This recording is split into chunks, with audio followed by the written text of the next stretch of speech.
Our wealth, our fulfillment, our happiness, and our legacy are in our connections. You see, people will forget what you said, forget half of what you did, but will always remember how you made them feel. Surely it's a prerequisite of any speaker to impart some golden nuggets. So I'm going to leave you with 3 takeaways today. And in order for me to connect with as many of you as possible, I'm going to give you a vegan nugget, a vegetarian nugget, and a chicken nugget. But then again, I'm Greek, and we believe that chicken is the vegetarian option. So in order for me to leave you with these takeaways, I need to take you back to 3 turning point experiences. The first is circumstantial connection. It's August 2011. My girlfriend Maria and I landed at Larnaca Airport in Cyprus. We've turned on our phones. Maria gets a text message. Then the look on her face changed. Her Uncle George has stepped out of the swimming pool, slipped, fell, and broke his hip. So we rushed straight to the hospital. This was a horrible time for Uncle George, especially because he couldn't communicate his pain to the doctors and to the family. See, I'd never been around anyone with learning difficulties before. I found it very uncomfortable. At family functions, I used to catch him just staring at me for ages. So I was worried about maybe saying something that was inappropriate or doing something that might end up hurting him in some way. So I just kept my distance. So we're a few days in, and the rest of the family are in with the doctors. And for the very first time, I'm completely alone with Uncle George. And this was the very situation I tried so hard for so long to avoid. And there's an awkward silence. And he's staring at me again. Now, if you'd have seen me, or if you'd have been with me, you'd have seen me sat by his bedside, seemingly happy, but nobody ever knew truly how uncomfortable I felt. And there was this incredible awkward silence. Out of nowhere, he blurts out, "Fatty!" Now, I'm obviously very grateful that this awkward silence has been broken. But on the other hand, I'm a little bit offended at being called fatty. What do you mean, fatty? My belly's as flat as a pancake. He bursts out laughing and shouts out, "Pea cake." That's how he said pancake, and then carried on laughing. From that day on, a bond was formed between us. We called each other pancake. One joke led to the next. And we became great friends. So much so that if you ever asked him who his best friend was, he would always say pancake, pea cake. Pancake taught me that by letting go of my ego and allowing myself to be open and available to connection, we could form strong bonds and strong connections. Despite every effort, unfortunately, Pancake lost his battle to a brain tumor, but our connection remains stronger than ever. The second is consequential connection. So it's June 2015. My now wife, Maria, and I are in, surprise, surprise, we're back in Cyprus. And we're on holiday. Maria's heavily pregnant with Katerina. And we're out to dinner with 2 other couples.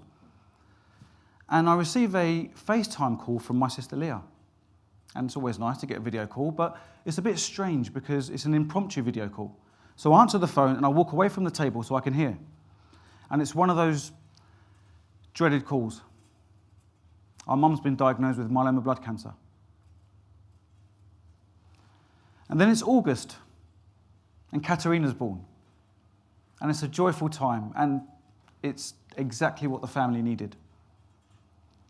Then it's October. I receive another call from my sister Leah. Our dad blacked out while he was driving and had a car crash. Thankfully, he was going round a roundabout at 5 miles an hour, so nobody was hurt. The paramedics were just about to let him go, and they noticed that his heart rate was dangerously low, so they rushed him straight to St. Bart's Hospital. By the time I got there, they'd already sent him in for a pacemaker. This felt like the most critical crossroads in my life. I had to work fewer hours so I could be there at all the hospital appointments with our parents and be at home with Maria and Katerina. I had to earn more money because Maria was on maternity leave. But most importantly, I had to be less stressed so I could be fully present with my family. So the only thing I could do to avoid drowning from overwhelm was just to focus on one thing at a time. So step by step, I systemized my business, I systemized my life, and this allowed me to be fully present with my family, as if nothing else or nobody else existed. This formed the strongest connections that I've personally ever had with my family, and even to this day.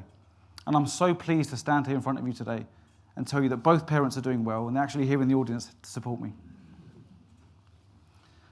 Katerina's 4 now, and turned into a very confident, caring, beautiful young girl, and now older sister to Adriana.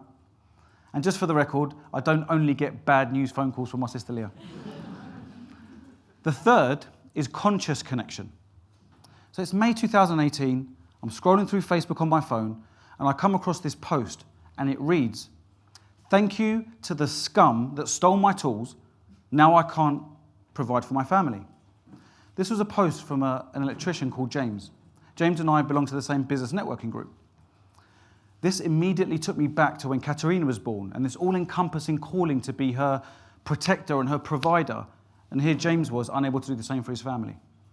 So without a second thought, we set up a WhatsApp group, just what everyone else needs in their life, another WhatsApp group. So the other business, 68 other businesses and myself, set up this WhatsApp group, and we chipped in some money. And we were able to present James with this money to then replace the tools that were stolen. This taught me that by being conscious that everyone around us is going through something right now, and if we can help them, we should, and that will connect us to them. So in summary, these 3 takeaways, letting go of your ego and allowing yourself to be open and available to connection, you can form those strong connections.